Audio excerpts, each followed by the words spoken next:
Hello, I'm Sylvie Hale. This is the third webinar in a series of 3 developed to provide information to school districts about the K-12 component of the Strong Workforce Program and the request for applications. This webinar focuses on how to write a strong application. We want you to be successful, so the purpose of this webinar is to review the application and provide tips and examples for how to complete each of the sections with an eye to the outstanding criteria of the scoring rubric. We recognize that you have experience writing grants, so this webinar focuses on the specifics of this particular application, not general grant writing strategies. To make the most of this webinar, we suggest you have the RFA instructions and the corresponding scoring rubric handy. This webinar will provide guidance on 1. Overall writing tips for this RFA, 2. How to incorporate materials provided in the previous 2 webinars, and 3. Tips on getting to outstanding in the scoring rubric. Note that the content of this webinar is based on the best information available at the time of this recording. Please check with the Chancellor's Office if you have any questions or need further clarification. In this webinar, we will cover elements of an outstanding application, both process and quality, and provide section-by-section examples. All materials mentioned in this webinar, including this PowerPoint, are available in the links provided here. You can also access the materials using the links embedded in the description below. In addition, we encourage you to submit questions related to the RFA directly to the Chancellor's Office at the email provided. Region-specific questions may be submitted through the Google form. Responses will be provided within 48 hours. Before we get into the specifics of the application, we want to highlight a few overarching process elements. Specifically, collect supporting materials, ideas, and source materials such as district goals, the CTIG plan, and your LCAP. Especially important is your LCAP. Alignment to this application with the LCAP is critical. Next, convene individuals, including writers and thought partners and representatives from partner organizations. Third, confer with your team and partners as you review the RFA and corresponding scoring rubric. Become familiar with what is required and ensure common understanding. Submit questions early in the process to ensure you receive a response in time to inform your application development. Fourth, connect the various components of the application into a coherent pathway improvement plan. Specifically, align the needs section with the target population you identify and the specific strategies and activities you develop. These are contained in sections 4, 5, 6, and 7 of the application. These sections will be covered in greater detail later in this webinar. Next, draft the various sections offline using Word, Google Docs, or other similar software. Working offline allows you to look at the big picture and ensure coherence of the overall plan. This will also facilitate your planning process and prepare you to complete the online application. And lastly, repeat. Make this an iterative process, working closely with your partners to refine the overall plan and the details of each section. Additionally, once you're ready to submit, check the character length limits for the various sections of the online form against your offline text so you can edit it down if needed before you start entering it into Nova. If you have additional information or details you would like to include in your application, consider uploading additional documentation in the resources section of Nova. A foundational point in your process is to identify your priorities. Therefore, we recommend the following. First, establish your focus. Collect information about regional goals, industry sector priorities, and areas of focus. This information was the subject of webinar number 1. So if you haven't watched webinar 1, we recommend you start there. Next, zero in. Use labor market data to identify specific industries or occupations as appropriate. Webinar 2 provides a wealth of information about where to find the data and how to include it in your planning and application. Next, examine status. Review your current programs and pathways to determine gaps or needed revision. More on this subject a little later in the webinar. Lastly, identify student needs, and determine if you are serving those needs. Working through these steps will inform the development of your plan, in particular, your strategies and activities. These sets of steps are also iterative, so repeat these as needed. We will cover more details a little later in this webinar. In addition to the process recommendations we just covered, there are several additional quality considerations to keep in mind for an outstanding application. Specifically, completeness.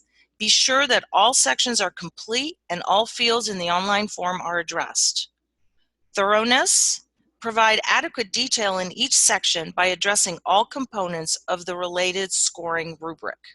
Coherence. As mentioned earlier, your pathway improvement plan needs to articulate clearly how the regional goals, areas of focus, needs, target populations, strategies, and activities all need to fit together. And lastly, leveraging. Demonstrate how your plan builds on other initiatives and leverages resources. We also suggest you review page 13 of the RFA for additional positive considerations to guide your focus and strengthen your plan. Now let's get into the specifics of the application. The rest of this webinar will cover each section of the application, and for each we highlight the related scoring rubric information and what constitutes an outstanding rating, and then we provide tips and examples. Section 1, Pathway Improvement Summary. This section is not scored, and it is pre-populated by information that was submitted through the letter of intent. This includes name, region, and scope. Note that the pre-populated information can be edited. We recognize that you've probably been working on your application since you submitted the LOI, so be sure to update the summary accordingly. Also in this section, be sure to include assurances that you have aligned your plan to the LCAP. The summary might describe a single application to address the development of a single pathway in a single industry at one high school, such as engineering at Poway High School, for example. A single application might also address the development of several pathways in a single industry sector at multiple high schools, such as manufacturing and product development, at several high schools to respond to workforce needs of the growing manufacturing industry in the region and foster collaboration among the high schools. You might also consider several applications to address several focus areas, such as middle school career development, high school career development, or high school pathway development. Next section is lead and partner agencies. This section is also not scored, but at least one community college or community college district must be included as a partner agency in the application. There are 10 colleges within 6 community college districts in the region.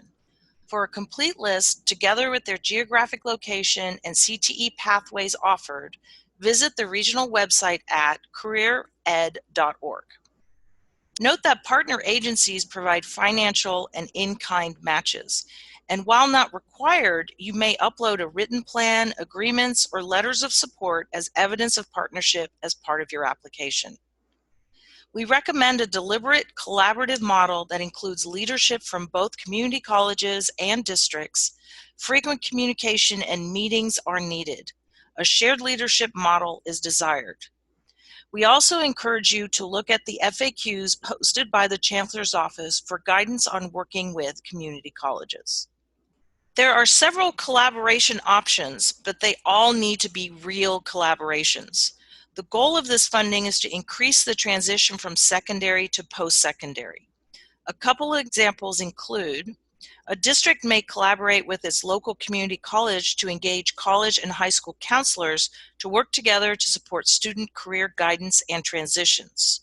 Or, to address a specific labor market need, a district may collaborate with a college with a particular pathway, such as manufacturing, to increase transition between secondary to post-secondary in that sector.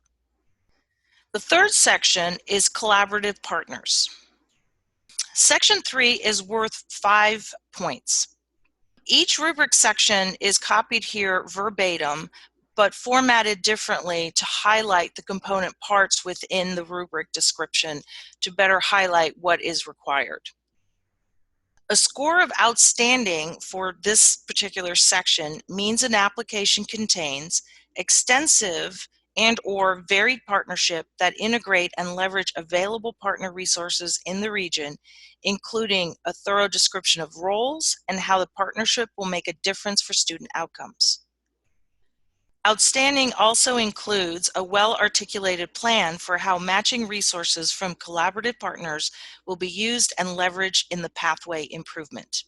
It's important to note that collaborative partnerships are different from partner agencies described in Section 2.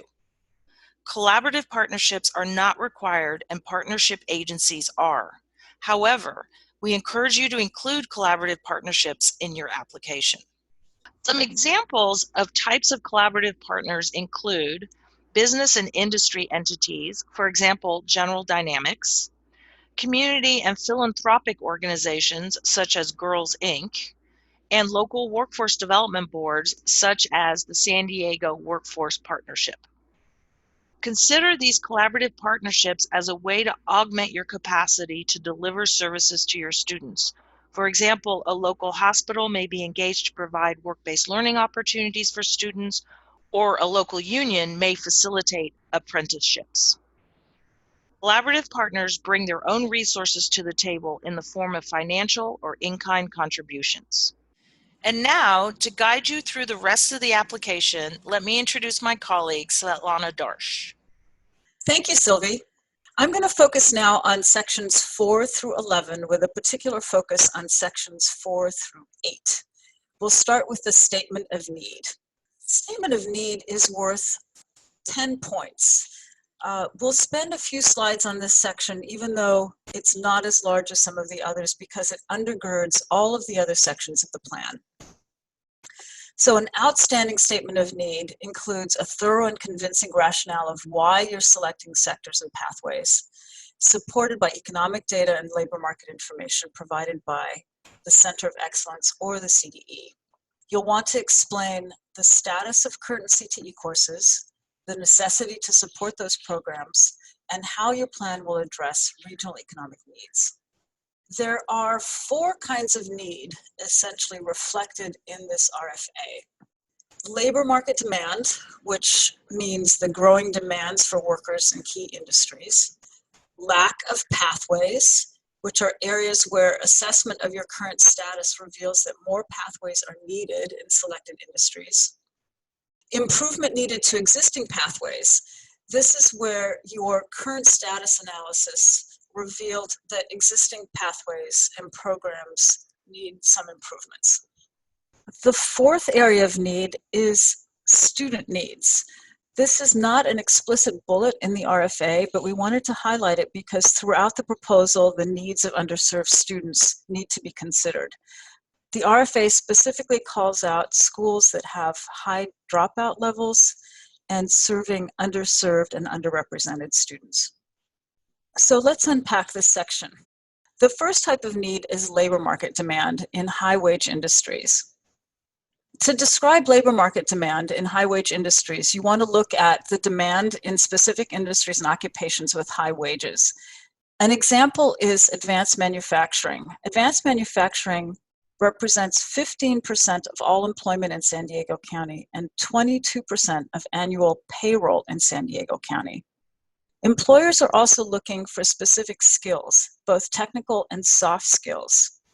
An example of soft skills would be teamwork, which can be developed through project-based and work-based learning strategies. One area that you might explore is manufacturing and product development. In addition to there being high labor market demand in this high-wage area, there are also a large number of programs in the local community colleges. Though few at the high schools, this would present an opportunity to build pathways at the high school level in this area.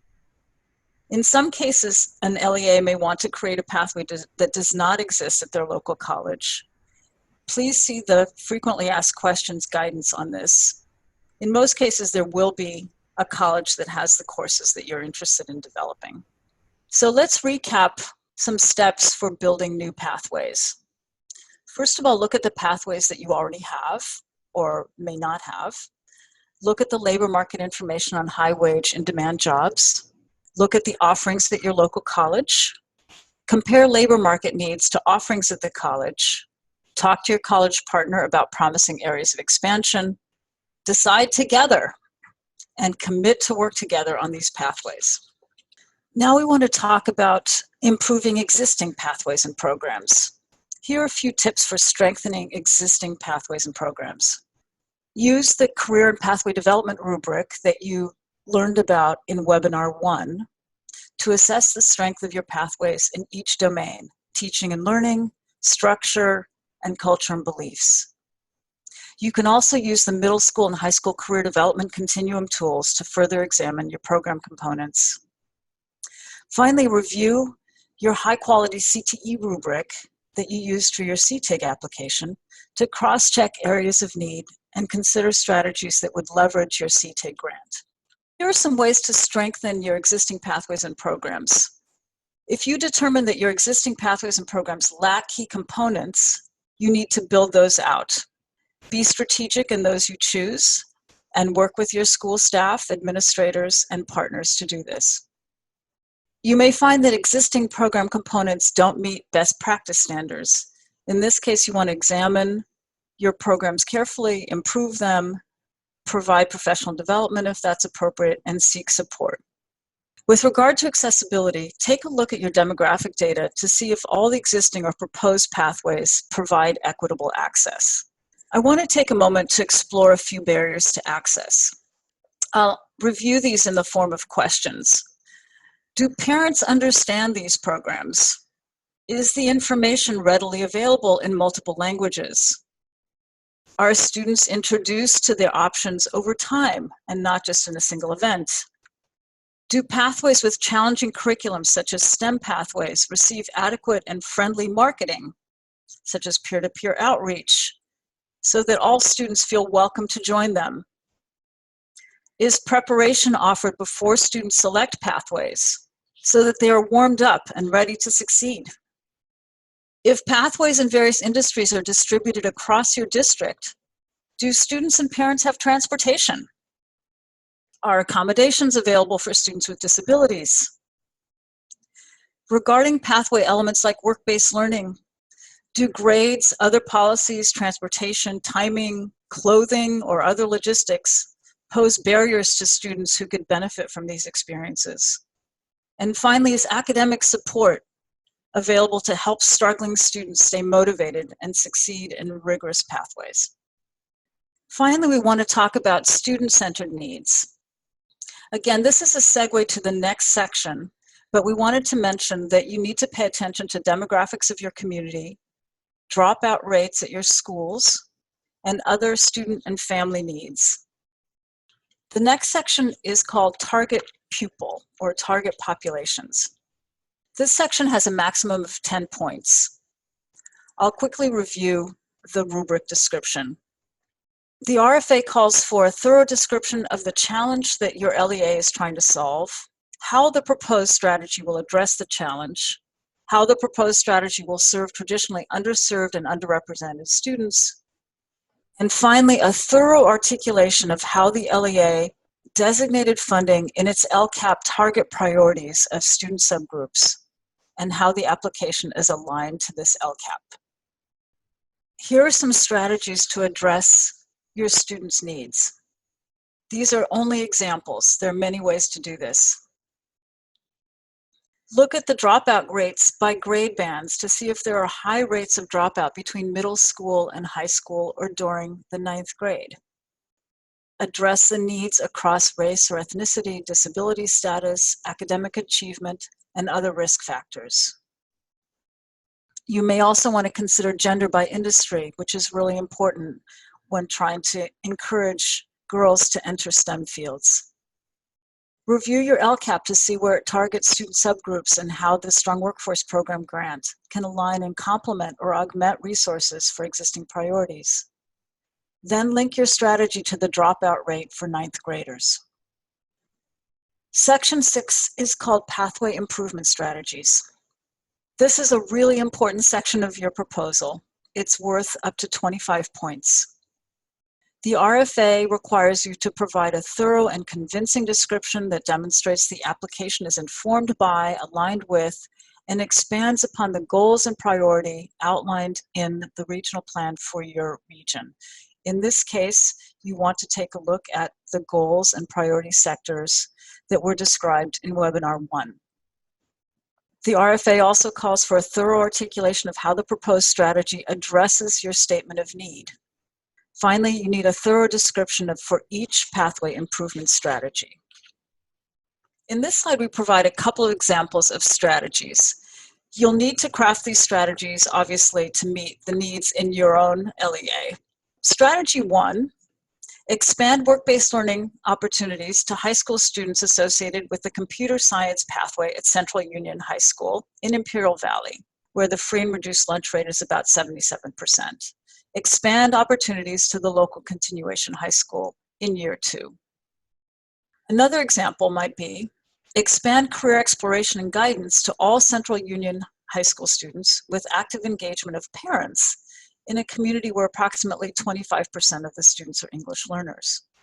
As you embellish on this strategy, you'll want to describe how you will be engaging parents in multiple languages, for example. You need to explain each strategy thoroughly in relation to the goals, the focus areas, which are again middle school and high school career development and high school pathway development, and in relation to your labor market needs. You want to provide detail about each strategy as required in the RFA. The statement of work is the next large section of the proposal. This section is worth up to 25 points. The RFA requires you to provide a thorough and convincing description of the activities that you're proposing and how they will address your statement of need. You'll provide a thorough articulation of the performance outcomes, timeline, and responsible persons for each activity, and thorough and convincing evidence that the proposed activities will help build the course pathway. Here are just a couple of tips. Each activity is associated with a strategy. You'll want to document each activity as implemented in the strategies that you described in the prior section. And then for each activity, you'll add the K-12 metrics, the performance outcomes, the timeline, and the responsible persons. Here are a couple of examples. In the example at Central Union High School, 2 activities are featured: work-based learning in Strategy 1 and career exploration and guidance in Strategy 2. Each one of these activities would require a K-12 metric, performance outcomes, timeline, and responsible persons. Section 8 is capability and sustainability. This section is worth up to 15 points. The RFA requires thorough and well-articulated plan for management and clear articulation of roles and responsibilities for the lead LEA and partners, extensive experience administering and managing state-funded projects in collaboration with multiple stakeholders, and thorough and convincing articulation of how you will utilize the existing programs, partnerships, and resources to create sustainable pathway improvements. For this section, we only have a couple of tips. The first and most important one is to respond to each of the prompts in the RFA. There are 9 of them. For capability, make sure that the responsibilities and organizational structures reflect shared leadership with partners. Don't just insert the organization chart from your school district. Be sure to include where your partners, whether they're college partners or business partners, will fit into your decision-making structure. Demonstrate experience and rigor in management and oversight. List your past projects, describe your management and oversight processes, regular meetings, reporting structures, and so forth. For sustainability, be specific in describing how you will leverage existing programs and resources such as Perkins, your California Partnership Academy funding, your CTIG funding, your LCAP, and so forth. The 9th section is your pathway improvement budget. This section is worth up to 10 points. You need to provide a thorough and convincing indication that you'll commit matching funds as described in the request for applications. You'll also need to provide a thorough articulation of how the grant funds will be distributed based on a 30-month spending period. Here are just two very simple tips. Make sure you are very clear about the matching requirements and review the RFA and the frequently asked questions thoroughly and follow up with any additional questions to the Chancellor's office as needed. Section 10 is the supporting documents. The supporting document section is not scored. Uploading documents is optional, but we recommend that you do so to provide evidence and demonstrate the authenticity of your partnerships and the coherence of your plan. For example, you'll want to provide agreements and MOUs with partners, letters of commitment and support, labor market information and economic data, match documentation, organization charts, and resumes. And we suggest that you review the RFA for more detail. The very last section is preview and submit. See your RFA for details on how to submit your proposal. And don't forget to take the time to celebrate your accomplishment. For additional resources, and if you have any questions, you can access this PowerPoint and related materials in the link provided. You should provide any RFA-related questions to the Chancellor's office at the email provided here. And if you have any region-specific questions, feel free to use the Google form that is listed in this slide. Thank you so much, and good luck to all of you.